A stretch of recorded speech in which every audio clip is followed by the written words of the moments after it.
어떤 소설을 쓴다거나 또 큰 대작을 그림을 그린 화가라든가 이런 사람들 보면 운해가 활성화된 경우가 아주 많습니다.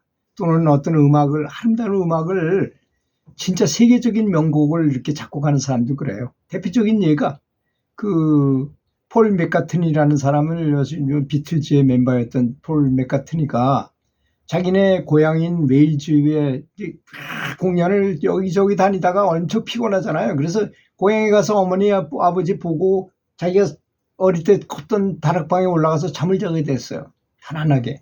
근데 노래가 들렸어요. 나나나나나나나나나는 예스터데이 말이죠.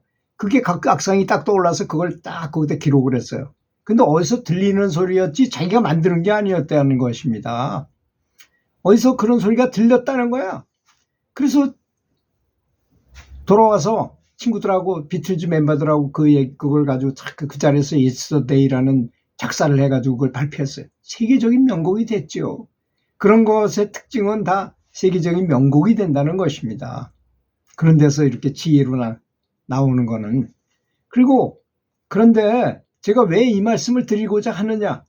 보통 사람들은 좌측내로 살아요. 살 때 계산하고 누굴 보고 뭐 판단하고 뭐 이런 걸 거의 다 좌측내만 거의 다 사용하게 됩니다. 그런데 내가 사업에 폭삭 망했어. 정말 잘 방도 없어가지고 거리의 마당에 나앉을 판이야. 그래서 목숨을 걸고 연부를 하게 됐어요. 연부를 하게 되면 어떻게 됩니까? 처음에는 그렇지 않지만 마음이 차분해지게 되겠죠. 그러면 좌측내만 활성화되는 게 아니라 우측내까지 활성화되어서 전뇌가 같이 자극을 받아서 활성화되는 역할을 하게 됩니다. 그러면 그렇게 앉아 있으니까 지혜가 떠올라요. 아, 이렇게 하면 되겠구나. 자기도 생각도 못했던 어떤 아이디어가 탁 떠오릅니다. 아, 그 친구가 있었지? 아, 그 친구한테 가면 돈을 빌려줄 줄 몰라. 그래서 그 친구를 찾아갔어요. 선물을 조그만 거 준비해가지고 탁 가가지고 부탁을 해가지고 그랬더니 자기 처지를 이렇게 설명을 아주 솔직하게 얘기했어요. 네, 이렇게 해서 이렇게 굉장히 어렵게 돼서 내가 만약에 성공한다면 당장 갚도록 하겠다 하고 빚을 다. 그래서 어떻게 됐어. 그래서 그런 아이디어가 떠오른다든지 또는 더 다른 방식으로도 하여튼 굉장히 좋은 아이디어가 떠올라. 왜냐하면 사람은 이제 흥분하거나 열받아 있거나 뭔가 고민하고 있을 때에는 이 두뇌가 마비가 돼버려요. 좌측내로만 생각하기 때문인 것입니다. 절대로 그럴 때는 작동이 안 되게 돼 있어요.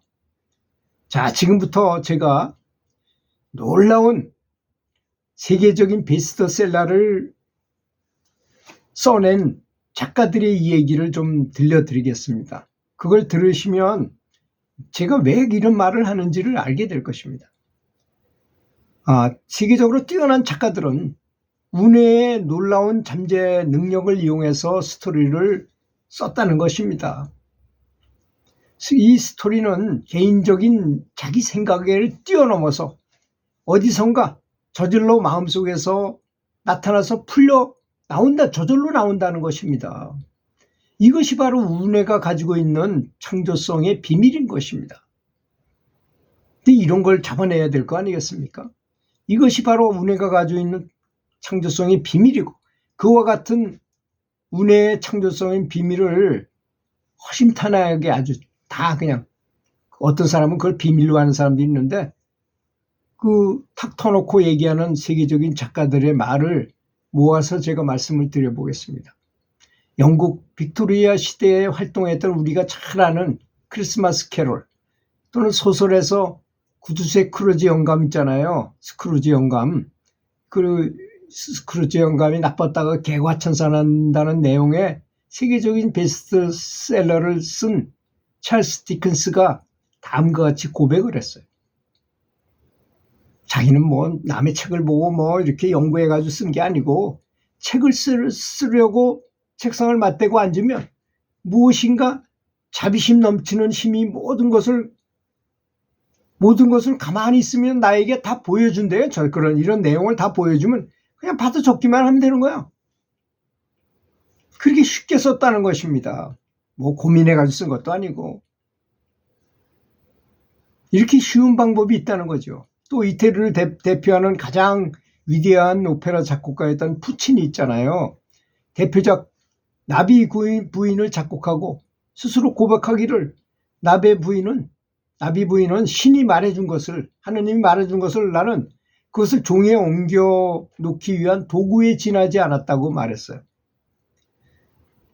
또 대표작 허저구를 발표해서 1976년 노벨 문학상을 받은 바 있는 미국의 유명한 소설가였던 벨로라는 사람도 소설을 쓸 때 나는 그저 영매자와 같은 느낌이 든다. 그냥 이미지가 떠오르고 그리고 말이 되어서 나오더라는 것입니다. 또 스코틀랜드 출생의 우리가 잘 아는 보물섬과 지킬 박사와 하이드를 썼던 스티븐슨이라는 사람, 그 작가도 그런 말을 했어요. 내가 쓴 스토리는 의식적으로 내가 쓴 것은 아니다. 모두가 브라운이라든지 페밀리아라는 이름으로 나의 꿈속에서 나온 사람들이 꾸며낸 일을 그대로 소설로 썼을 뿐이다. 또 1950년대에 활약했던 영국의 동화작가 이드니 브라이튼이라는 사람은 2주간에 한 권꼴로 줄줄이 잇따라 내용이 뛰어난 동화책을 계속 써냈어요. 그녀의 이 같은 초인적인 생산성의 비밀은 모두 다 운해의 이미지력에 있었던 것이었습니다. 어떻게 그렇게 줄줄 책을 썰릴 수 있는가 하고 기자들이 물어보니까 그녀는 다음과 같이 대답했어요. 나는 책을 쓰려고 할 때 등장인물은 누구인가? 이야기는 어디에서 시작해서 어디에서 어떤 일이 일어날까? 나에게는 아무런 아이디어도 없다고 했습니다. 나는 그냥 자판기를 무릎에 놓고 몇 분 동안 눈을 감고 그러면 등장인물들이 실제로 아이들을 보고 있는 것처럼 나타나가지고 내 눈앞에서 그걸 다 보여주면 그냥 그 내용은 그대로 쓰면 된다는 것이었다는 것입니다. 여러분, 왜 연구를 하면 아이디어가 잘 떠오르고 문제 해결이 잘 될까요? 물론 부처님이 가피를 통해서도 하지만 우리도 마음속에 자성불이 있기 때문에 이 자성불을 한 번도 사용을 하지 않아요. 사람들이 자성불의 존재가 있는지도 모르는 뿐더러 자성불을 한 번도 깨우려고 그러지도 않으니 자성불이 도와주려 해도 이 사람이 나를 쳐다보지 않고 관심을 없는데 어떻게 합니까?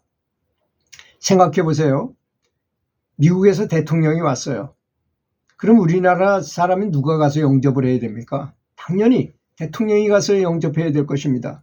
만약에 국무총리가 나가면 크게 실망하고 잘못된 것 아니겠습니까? 그런 것처럼 우리 속에 있는 왕, 진정한 왕, 이 자성불이 나타날 때 어떨 때 나타나겠습니까?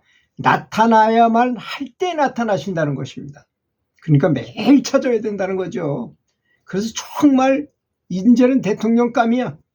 왕이 나타날 때쯤 됐어 라고 느낄 수 있게 연부를 하라는 것입니다. 그렇지 않습니까? 그러니까 차분한 마음을 가지고 계속 연부를 하는 수밖에 없어요. 그건 언제 나타날지 모르기 때문인 것이지 않습니까? 열심히 연부를 하시면 또 그런 마음으로 연부를 하시면 반드시 그런 상상 초월의 가피가 있으리라고 확신합니다. 들어주셔서 감사합니다.